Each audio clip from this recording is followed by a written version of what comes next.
조선소 건립을 놓고 찬성과 반대, 둘로 쪼개졌던 한 마을이 15년 만에 화해를 위한 노력을 시작했습니다. 창원 구산면의 한 작은 바닷가 마을 수정에서 일어나고 있는 일인데요. 그동안 수정마을에 무슨 일이 벌어졌던 건지, 또 화해와 치유를 위해 어떤 노력을 하고 있는지 수정마을 공동체 회복추진위 안차수 위원장과 이야기 나눠보도록 하겠습니다. 어서 오세요. 네, 안녕하십니까? 네, 반갑습니다. 15년 전부터 이게 시작된 일인데요. 그 수정마을에 어떤 일이 있었던 겁니까?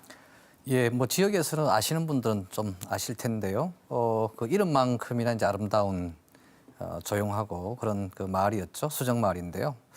1990년에 이제 택지를 개발하여서 아파트를 짓겠다 해서 이제 매립이 시작된 것인데요. 네.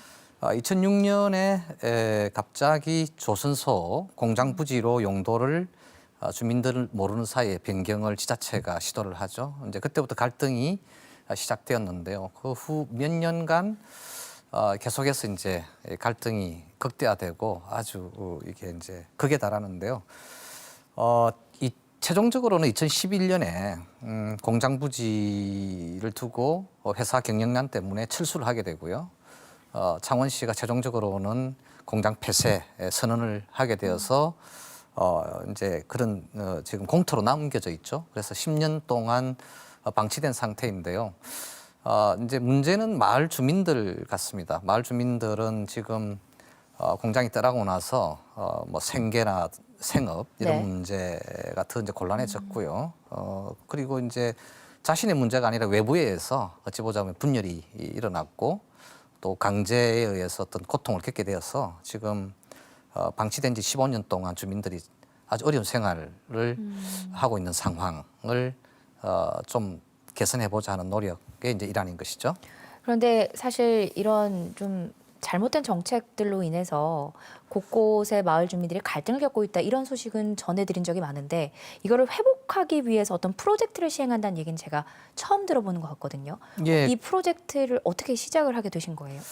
예, 이제 그 당시 이 지역에 이제 비슷한 민원 혹은 뭐 개발로 인해서 문제들이 이제 많았었는데요. 이 수정은 특히 상처가 깊었고 이것을 회복시키기가 어려운 상태까지 진전이 되었거든요. 그래서 15년을 이제 방치하다 보니까 마을 공동체 기능을 상실하게 되었고 그러니까 이제 뜻 있는 주민들하고 그곳에 순영원이 있는데요. 네. 순영원에 계신 분들이 이대로 방치해서는 곤란하겠다라고 하는 도움의 손길을 이제 시민사회 또 종교계 그리고 이제 뭐 학계 전문가들에게 손을 내밀었고 뜻을 같이 하기로 해서 지난 10월에 네. 공동체 회복을 위한 추진위가 결성이 되었고요. 그리고 이제 이것이 결국은 행정에 좀 잘못이 있는 것이거든요. 그래서 지자체의 좀 그 책임을 좀 다하는 의미에서 저희들이 경남도의 정책을 제안할 수 있는 경남 1번가라고 하는 플랫폼이 예. 있죠. 거기에 이제 제안을 하게 됐습니다. 그런데 이제 많은 도민들이 공감을 해주시고 정식 의제로 채택을 하게 되었고요.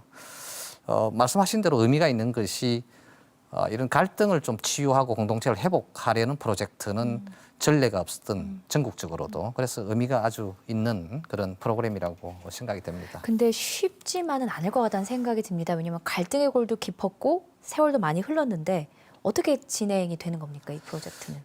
이게 이제 앙금이 있고요. 예. 이게 좀 쉽게 뭐 한꺼번에 마음을 열기는 힘든 그런 아주 조심스러운 상황이죠. 근데 이제 중요한 것은 시작이 반이라고 우선 한 자리에 모인다는 자체가 큰 의미가 있는 것 같아요. 그래서 이제 그런 과정에서 지자체 역할도 중요해서 지금 경상남도에서는 지역 문제 해결 플랫폼 또 마을 공동체 지원센터 이런 데서 지원을 많이 해주시고 계시고요. 경남연구원에서는 전국의 이런 그 재생이라든지 공동체 성공 사례들을 분석하고 전문가들을 모셔서 의견을 듣고 해법을 모색을 하는 이 노력들을 해주시고 계시고요. 그쪽에 시설이 좀 안 좋습니다. 많이 이제 낙후되어 있죠. 그래서 창원시와 교육청이 보건소라든지 마을회관에 대한 개선 사업 이런 것들도 지원을 하면서 마을 주민들이 피부로 느낄 수 있는 그러한 지원을 같이 해 나가는 것이 중요한 것 같습니다. 그리고 제일 중요한 게 이제 주민과 소통이 오랜만에 이렇게 모이다 보니까 좀 그렇죠.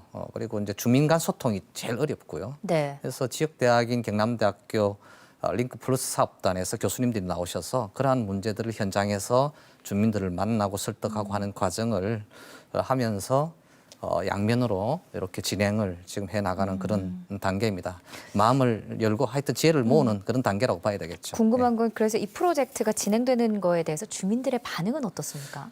예, 저희들이 이제 워크숍을 했는데 이렇게 삼삼오오로 모였고요. 예. 참 감동적이었습니다. 이제 오랜만에 처음으로 모였거든요. 15년 만에. 예, 그래서 좀 걱정이 있었는데 그 옛날에 좋았던 기억들을 말씀을 많이 하셨고요. 이제 같이 공동 작업장에서 작업하고 음식 같이 나눠 먹고 하던 그런 얘기들을 들으면서 참 가슴이 뭉클했습니다. 그래서 이제 두 가지 의견을 주셨는데요. 마을 네. 주민들의 의견이 첫 번째는 어쨌든 공동체를 좀 회복시키기 위해서 지금이라도 늦었지만 완전히 옛날로 돌아갈 수는 없다 하더라도 조금씩 마음을 열고 우리 공동체를 회복하는 것이 무엇보다 중요하지 않겠느냐 하는 그런 간절함이 모아졌고요. 두 번째는 미래의 얘기인데요. 저 비어있는 공터를 활용해서 어떻게 하면 장기적으로 지속 가능한 공동체를 만들 수 있을 것이냐 하는 여러 아이디어를 또 내주시더라고요. 좀 재미있는 것은 지금 비어있는 공터를 네. 좀 허락만 받는다면 꽃이라도 뿌려서 무슨 좀 축제? 아름답게, 야. 아름답게 하면 어떻겠냐라고 하는 그런 말씀도 주시기도 하고요. 그래서 어쨌든 대화를 시작했고 협력의 중요성도 좀 알게 됐고요. 그래서 이제 공동체를 회복할 수 있다는 그런 예. 희망을 간절함 이런 것들이 좀 모였던 그런 자리였던 것 같습니다.